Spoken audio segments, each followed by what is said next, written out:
Think about all the people you come into contact with each and every day. Going to work, going to school, picking up your kids from school. You probably don't even give them much thought, just strangers going about their business, living their lives. But could you have more in common with these strangers than you'd ever imagine? Are there connections and shared experiences so powerful that can bring them together? We're about to show you.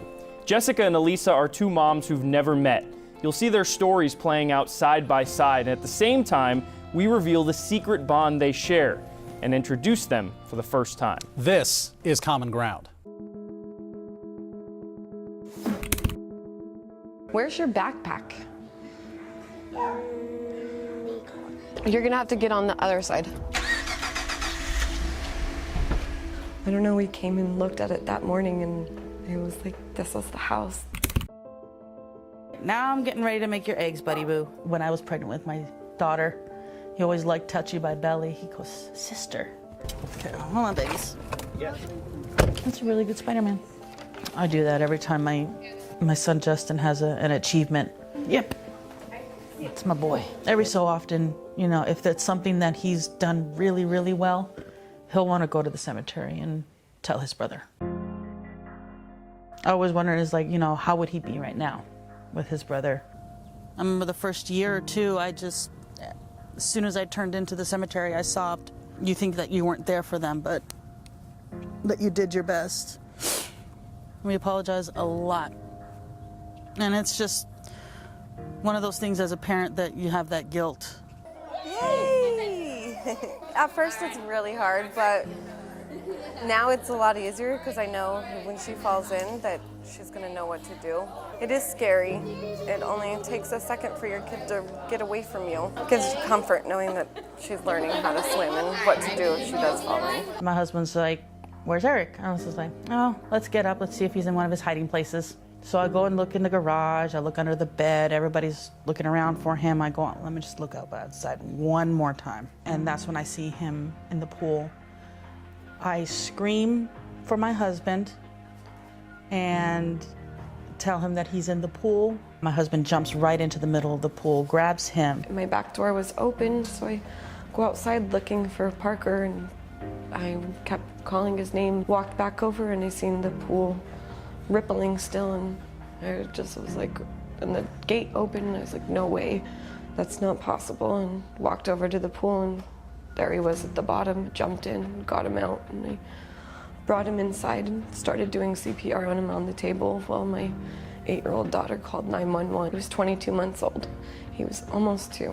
And they took us into one of those rooms, and I didn't realize that when we were going into the emergency area that behind one of those curtains was our son. And that's when they told us, and my husband decided that he didn't want a stranger to dress my son, so he dressed him for the funeral.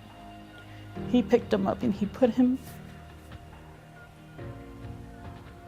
My husband shouldn't have done that. He said I had to have strength to dress my son and put him in the casket. I spent quite a bit of time just sitting by the pool and just hoping maybe I could hear him or something splashing around. It's a happy place for me. I feel like my son is still with me, and I don't want to leave that feeling. I'll put it over here for you. You know, they'll always have that twin connection, and, you know, I just kind of feel bad that, you know, he doesn't have that physical connection anymore. Throughout this entire process, neither family knew about the other. Until now, it's time we bring Jessica and Eisa together and help them connect over the common ground they share. Do you want cereal for breakfast? Yeah. He'll want to go to the cemetery and tell his brother. I go and look in the garage. I look under the bed. Everybody's looking around for him. I go, let me just look outside. Running into the pool. It's not me giving him CPR. It's just that first look of him in the pool. Jumped in, got him out, and I brought him inside. But you did your best. We apologize a lot. And I know you said you wanted to help be a pillar of support for a lot of families. Would you like to go meet her? Yes, I would. hurts to see another family that has to go through that. I first want to give you a hug. Yeah, beautiful son. You do. I'll give you a hug too. I'm sorry you had to do it.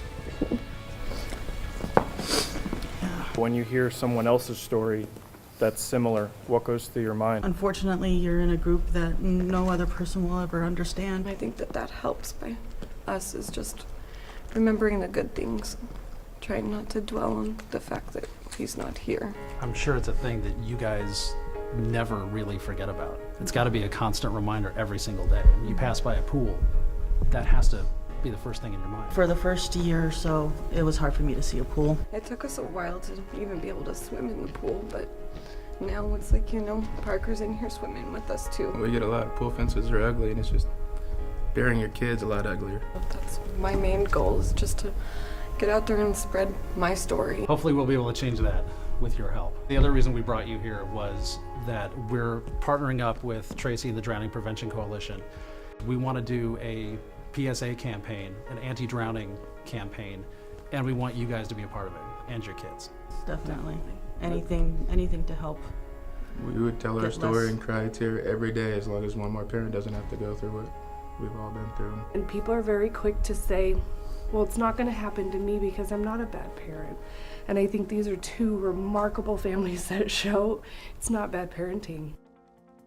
One thing we noticed when we went to the cemetery is that there's no headstone on the grave.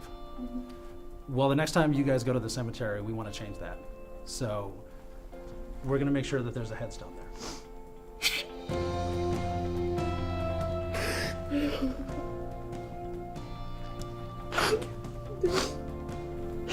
It'll be 7 years this March, and he's never had anything.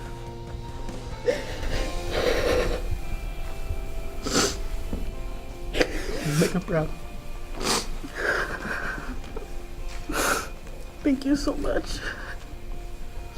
We don't do this to get, things handed to us. We do it to get the word out. And Thank you so much. This really means a lot to our family. Making sure that people go out there and talk about it. Unfortunately, our faces need to be put out there because, it's not getting through. I'm really sorry we had to meet under these circumstances. I want to make sure that other families learn through my story, and so they don't have to go through what my family goes through.